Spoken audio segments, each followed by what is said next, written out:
Good morning students, welcome to online classes. अभी हिंदी में हम लोग प्रीवियस क्लास में सफलता का रहस्य पढ़ रहे थे। आज हम लोग रत्नचंद्र शर्मा की लिखी कहानी राष्ट्र का मर्यादा पढ़ेंगे। आइए देखते हैं राष्ट्र की मर्यादा का पाठ परिचय। भारत देश का यह इतिहास रहा है कि भारत के राजाओं ने अन्य देशों की तरह दूसरे राष्ट्रों पर कभी अधिकार प्राप्त करने के लिए उन पर आक्रमण अथवा अत्याचार नहीं किए, अपितु आक्रमणकारियों को अपनी मर्यादा का पाठ पढ़ाया है, उन्हें विवश बंधुत्व की शिक्षा दी है, उन्हें नैतिकता और सभी जीवों के कल्याण की प्रेरणा दी है।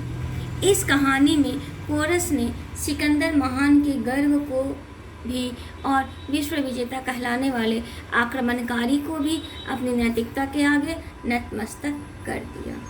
अब देखते हैं इसमें पात्र परिचय। पोरस जो जेलहम का शासक था, सेनापति पोरस का सेनापति, सामंत पोरस का सामंत है, सिकंदर ये यूनान का महान विजेता है, अमात्य ये पोरस का अमात्य है। अब इस कहानी का पहला दृश्य, महाराज पोरस के सुसज्जित राजभवन का कक्ष अर्थात कमरा, सुसज्जित विशाल दालान अर्थात बगीचा में दूध सी सफ़ेद चादर बिछी है, तख्त पर बहुमूल्य कालीन बिछा है, दीवार पर राम कृष्ण आदि के अत्यंत सुंदर चित्र लगे हैं, एक और खूंटियों पर कुछ शास्त्रास्त्र लटक रहे हैं। अमात्य, सामंत, सेनापति और कुछ दरबारी बैठे हैं। सामने दीवार के साथ एक बड़े सिंहासन पर महाराज पोरस बैठे हैं। उनकी अवस्था लगभग 40 वर्ष की होगी, परंतु उनके मुख पर बड़े तेज झलक विरोचित तेज झलक रहे हैं। मस्तक पर तिलक लगा है, तिलक अर्थात ठीक। सेनापति, महाराज मुझे तो सिकंदर की नीयत ठीक प्राप्त नहीं होती। धोखे और छल को ही इन यूनानियों ने विजय का मुख्य साधन बना रखा है। तो पोरस कहता है, आप ठीक कहते हैं सेनापति जी, परंतु इस बात से इनकार नहीं किया जा सकता कि सिकंदर वीर सेनानी भी है।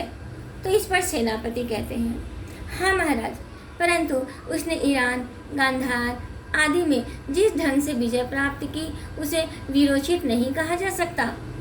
सुना है कि डेरियस के दुर्ग को वश में करने के लिए सिकंदर ने छल से काम लिया। तो पोरस कहते हैं, सुना तो ऐसा ही है, परंतु आप एक बात भूल जाते हैं कि प्रेम और युद्ध में सब कुछ उचित होता है। स्वयं सावधान रहना चाहिए। यदि शत्रु परिस्थिति से लाभ नहीं उठाता तो वह मूर्ख है, और हम सावधान नहीं रहते तो दोष हमारा है। राष्ट्र के कर्णधार को सर्वदा सावधान रहना चाहिए, हारकर शत्रु को कोसना मूर्खता है। तो सामंत कहते हैं, महाराज यदि संभव हो तो हमें साम दाम अर्थात खुशामद करके या धन देकर आदि से युद्ध को टालना चाहिए और देश को नरसंहार से बचाना चाहिए।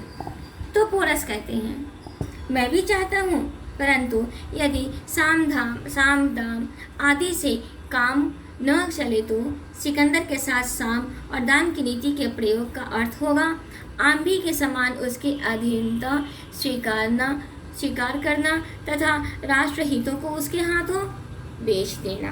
अधीनता अर्थात गुलामी।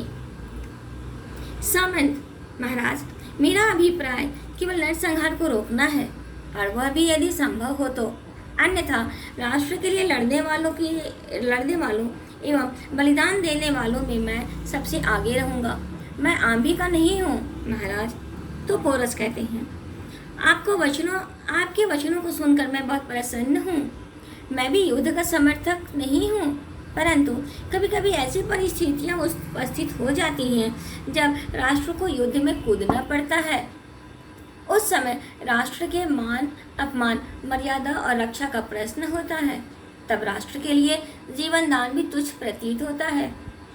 तो इन पर अमात्य कहते हैं, महाराज हमें अतिशय सावधानी से काम लेना चाहिए। जहाँ तक मैं समझता हूँ सिकंदर के साथ हमारा युद्ध अनिवार्य है। तो फिर सेनापति कहते हैं, मैं भी यही समझता हूँ महाराज, सिकंदर से शीघ्र ही हमारा युद्ध होगा। हमें उसके लिए तैयार रहना चाहिए और सिकंदर को ऐसा पाठ पढ़ाना चाहिए कि वह सदा स्मरण रखे कि भारतीय वीर सैनिक किस प्रकार स्वागत करते हैं। पोरस, हाँ, भारतीय वीरों का उत्तर राष्ट्र गौरव के अनुकूल ही होगा, परंतु अवसर आने दो। इतने में द्वारपाल प्रवेश करता है और अभिवादन करके खड़ा हो जाता है। क्या बात है राममूर्ति? तो द्वारपाल कहता है, महाराज, सिकंदर महान का राजदूत आया है और आपसे अभी मिलना चाहता है।